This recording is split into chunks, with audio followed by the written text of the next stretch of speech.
Fellow travelers along the path of the beam. I am known on this level of the tower as Jaime and Fuego, and if it please you, join me here for a bit of palaver on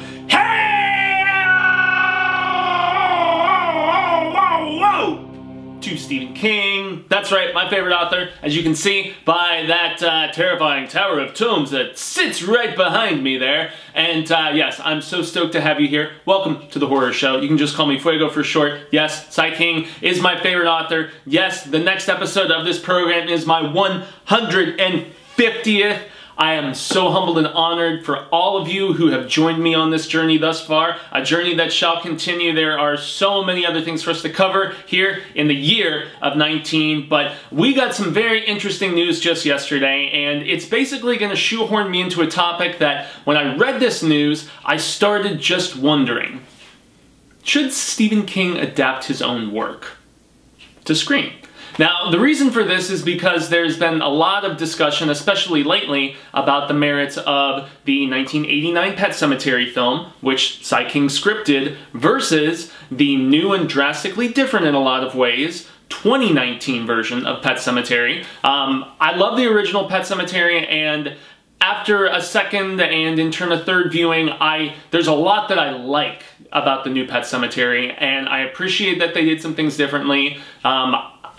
Once again, the third act was rushed. I didn't feel as close of a personal connection among certain characters as I felt was necessary, but then again, that's the nature of grief, right? Is often shutting yourself off from the people that you love, and, you know, but I really liked the bold balls of the ending.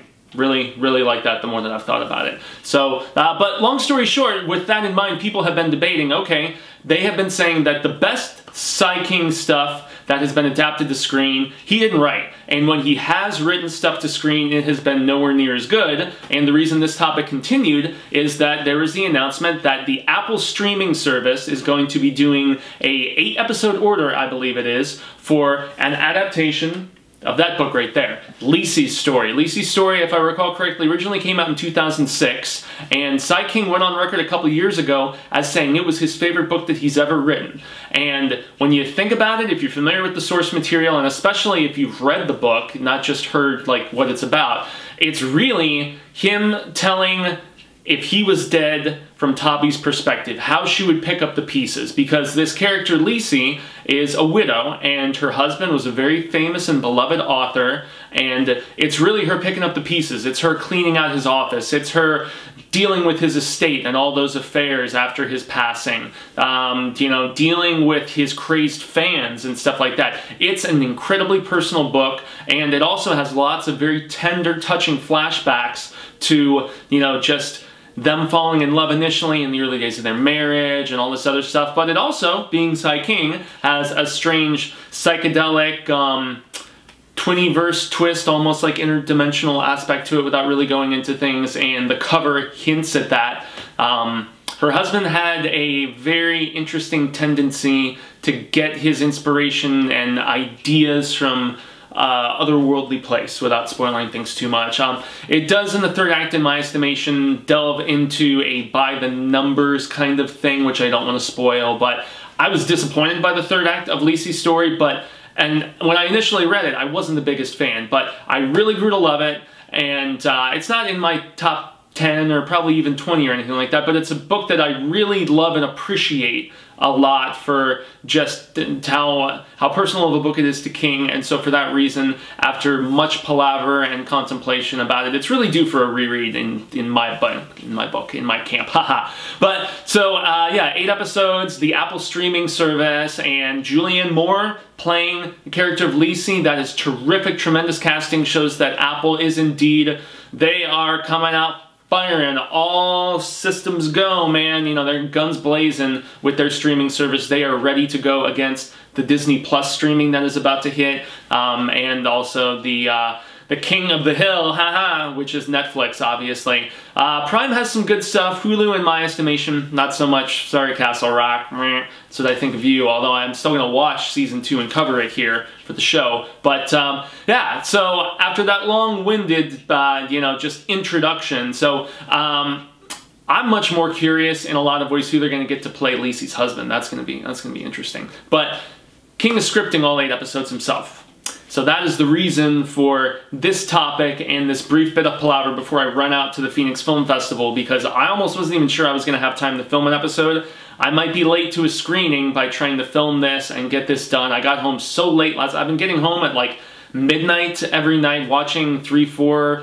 Boy, on Friday, Saturday, Sunday, I'm going to be watching 6 films a day, starting at 9 a.m. and going all the way until midnight. It's nuts, but it's what I love to do. It's my passion. It's what I'm trying to make my complete career and profession. So, yeah, it just, hey, the duty comes with the territory. But, so, King writing his own stuff, writing all 8 episodes of Lisey's Story, which makes sense because of the fact that he doesn't want anybody to muck it up. Bad Robot and J.J. Abrams' production company are going to be handling it again, which I trust them to a degree, because I thought 11/22/63 was so good, and Castle Rock looked and was produced very, very well. It was the story they chose to tell in that writer's room that I had a big problem with and wasn't as much of a fan of. But from the production standpoint, I have faith.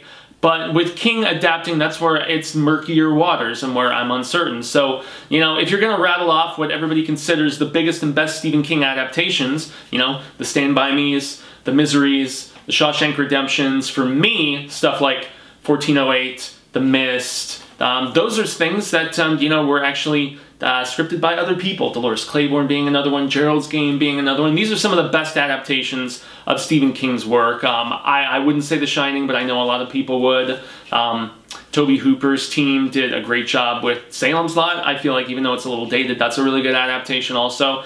You know, but then again, to be fair, there's a lot of other people who are responsible for a lot of stinkers of his material. You know, it's like everybody's like, oh, King did such a horrible job with Maximum Overdrive, but hey, they did a shitty job with Trucks too, man. So sometimes it is just the silly nature of the source material. Just because you bring somebody else in doesn't necessarily mean that they're going to do a better job. But to be fair, yeah, King hasn't always done the best adaptations of his own work. Now, I feel like when he's writing originally for screen, something like Storm of the Century, it's really, really good. But when he's adapting not just his own material, but other people's material, stuff like Rose Red and Kingdom Hospital being adaptations of other people's things, wasn't a fan of those, you know? And my Kingdom Hospital big series-long review is coming in the next couple weeks because I just started finally watching that. It was just the 15-year anniversary of the premiere of the show, so there's a review of that coming very soon.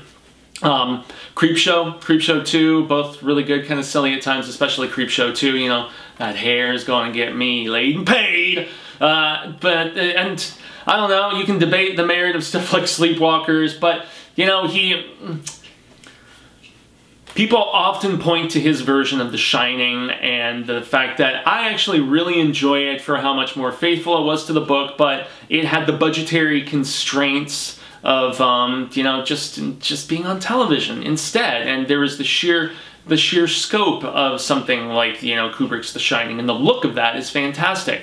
I would contend personally that the Pet Sematary script is very well balanced and really good. I think it's his strongest thing that he wrote for screen, aside from probably Storm of the Century, since I love Storm of the Century despite being just a tad long.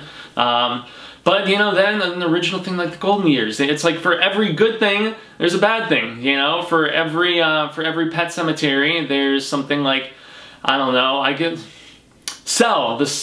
I loved the book Cell, and King's screenplay, although he did work on it with another person, you know, the ending was changed, really hated the change of the ending. Sometimes change of ending is good, you know, like The Mist, or like Pet Sematary, or, you know, and this is all, once again, as I always say, art is subjective, y'all, and I came in here sitting down and thinking that I was just gonna rail on the idea of Stephen King actually scripting things, but I think he did a great job on the script for The Stand. Once again, he was working within the constraints of television, and network television no less, which has really just loosen the rails a little bit as far as what is deemed acceptable, and you can push the envelope so much more. But you know, there's still issues there. It's not like you're on a pay cable like an FX, or you know, God forbid, like an HBO, or you know, a Showtime or something like that, or a streaming service where it's no holds barred there as well for the most part. So it's just interesting to think about whether this is a good idea for King to be handling his own material or a bad idea. One thing that occurs to me right now is that this is King adapting his own work, but having much more time with it. You know, I feel like the reason The Stand worked so much better was because he did have more time with it. You know, he had those, what, 6 hours, I think it was. It was, what, the 4 different 2-hour installments, so it was like 6 and some change without the commercials. So much of King's stuff, when King's stuff has to be condensed down massively, when you're taking a 500, 600, 700 page book, okay, that is really where I feel like he struggles to condense, and where other writers just are like, look at an adaptation like The Dead Zone, which is fantastic and which I didn't mention earlier. Scripted by somebody else, trims a lot of the fat of the novel. I love the novel. I love just the slowness of, you know, Johnny going to Arizona and all of these, and, you know, more stuff with him going around as the psychic detective and whatnot.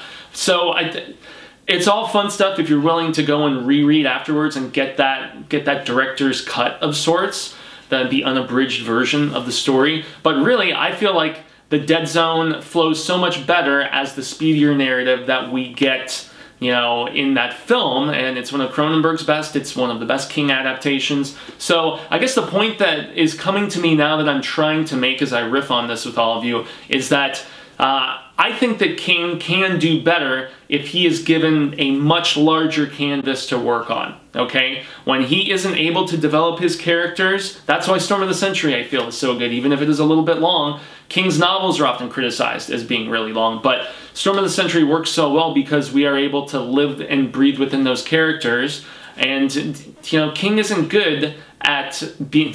Hey, King thanks his editors all the goddamn time. And you gotta wonder how much those manuscripts originally clock in at. It's crazy to fathom. It genuinely is. So he often, so very many times, I recall him thanking his editors for just helping kind of guide him along the way and help him fashion his material. And so yeah, King needs good editors, I think, if he's gonna write for page or for screen. And so I have a lot of faith in LISEY'S Story being really good in that case, especially since it'll be no holds barred, presumably, on the Apple streaming service, you know, no rating system or censors or whatever to worry about. And, you know, with 8 presumed hour-long episodes, that gives King a lot of time to properly develop a book that, I'm trying to remember how long LISEY'S Story is now. I want to say it's like around 5, but I want to just take a peek with y'all on the air here real quick. I think it clocks in. Yeah, 5. Yeah, I was right on the money. Good memory, Fuego. You didn't kill all those brain cells. 509 pages. And was it in fact 2006, as I believe that it was? Yes, 2006. Good job, Fueguissimo. So, with that in mind, I think The Shining, perhaps, you know, just was such a close and personal work. Budgetary constraints because of television, keep that in mind. And, you know, that being such a... But this is a close personal work, too. So, I don't know. I don't think the argument is completely valid about the fact that King should never adapt any of his works. But if, as I just kind of came to conclude in some ways, if he has a larger canvas to work with as opposed to having to be his own editor in a lot of ways, because, you know, who's gonna... Boy, you would need a bold studio person, especially if King has, you know, a final cut and right of saying all these different things, you know, presumably in a lot of these contracts. He had final say on the director for the original Pet Sematary, and that was when he was in the height of his kingdom. And he's reascended to it in the last couple of years, in many's estimation, myself included. But yeah, it's just a tough conflict of interest sometimes when so much has to be condensed from his work. And so I am going to conclude with this discussion that I think in certain situations, as I mentioned, that it's okay for Stevie K to be adapting his own stuff, but it really, I think, is probably dependent upon the situation and the sheer scope of what is being adapted. And for that sheer fact, 500 pages, and based on the nature of the story and the amount of flashback and everything, I think that you can easily tell this story in 8 segments. And I really, for the most part, as much as I love seeing a film like then again, Pet Sematary is a much shorter Stephen King novel. Keep that in mind. But anything I think that clocks around, 400 plus, 5, 6, 7, anything of that nature, that stuff needs to be a limited series. It needs to be at least 8, maybe 10 episodes. And so, yeah, I still think that the predominance of the best Stephen King adapted work has been done by other people, and, where they are trimming things down and where they are taking some bold, different steps with the source material. And I think that that does really work well a lot of the time. But hey, if this is his favorite book, if he says it's his most personal work and all of these different things, and it is so reflective of his own life and his love with him and Tavi, I mean, I'm all for him, at least in this situation specifically, adapting LISEY'S Story, because there was a specific article that I read yesterday where it got the gears turning in my head about, sometimes is it not better for Cy King to write and adapt his own work? So that was really, maybe I'll use that as the headline for this video or something like that. But the biggest question is, what do all of you think about Stephen King adapting his own work for screen? Is it better? Is it really not a good idea at all? Or is it like me, where you think it's on kind of a case-by-case basis, and it really depends the medium that it's going to end up on, the amount of installments that they're going to have, the nature of the network or whatever it's going to be on, the source material, censors, constraints, all these different things.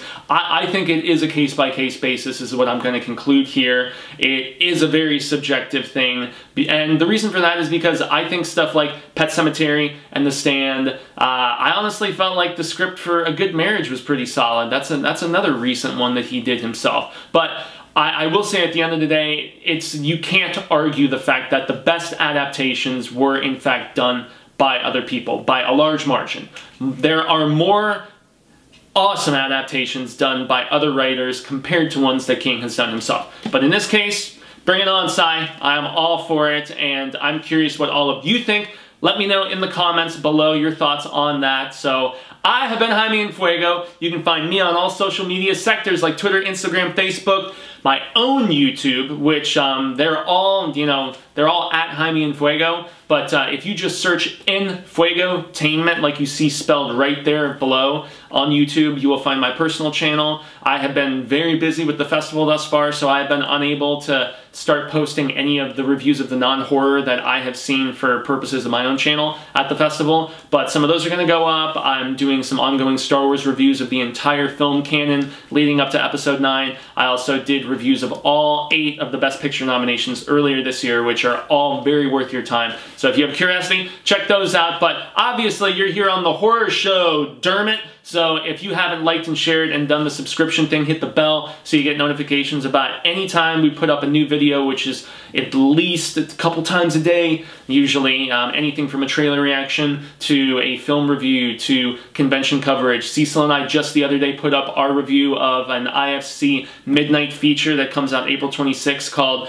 I Trapped the Devil. It was a really intriguing film that I urge all of you to scope out the review here on the channel, see what you think, see if it tickles your fancy. And yes, we greatly appreciate the support, the interest, and the viewership. I'm also going to let everybody know, first and foremost, I have a Hail to Stephen King Facebook group where we are constantly just having amazing palaver all about Cy King, and we also delve into the rest of his family here and there. The King Familia, the royalty, Joe Hill, a little bit of Owen and Tavi here and there. But specifically, yeah, Joe and King for the most part. Yeah, I'm the sole moderator and admin on there, so if you want to join, it's really the only thing that gets me on Facebook, and I love, adore, and have so much respect for all of my Ka-Tet there. Our Ka-Tet. I hate being called the Din on there. It happens from time to time, but whatever. It is what it is, and it is a cross I will gladly bear if it needs to be placed upon me. But yes, I would look forward to seeing all of you there. And the 150th episode of Hail to Stephen King is going to be live. It is going to be this Tuesday, April 16th. And yes, it's going to be 5 p.m. Pacific Standard, 8 p.m. Eastern Time, so I hope that all of you will be there. It's going to be a discussion of some of my favorite episodes and moments from the show. I'm hoping that people will do much the same. It's going to be a big grande gracias and thank you to everybody who has tuned in and showed support to this program that has been such a passion of mine for nearly 3 years now. It's humbling and an honor, as I all too often say. And I'm honestly hoping that a lot of you can make some suggestions in that live stream about things that could make the Facebook group and the program cooler and better, whether it's episode ideas, whether it's you know, more book club stuff, whatever. I'm open to it. I also bought HailToStephenKing.com, and I have some big things brewing that I am, yes, going to be getting going very soon. So I am going to say thank you once again, and until the Wheel of Ka comes around once more, hasta luego, sin amigos, and constant viewers and readers alike. I hope that we share more palaver sooner rather than later, and until that instance occurs, remember, stay scared, and read Stephen King, LISEY'S Story, because it's heartwarming and heart-wrenching, and hey, it's King's favorite book.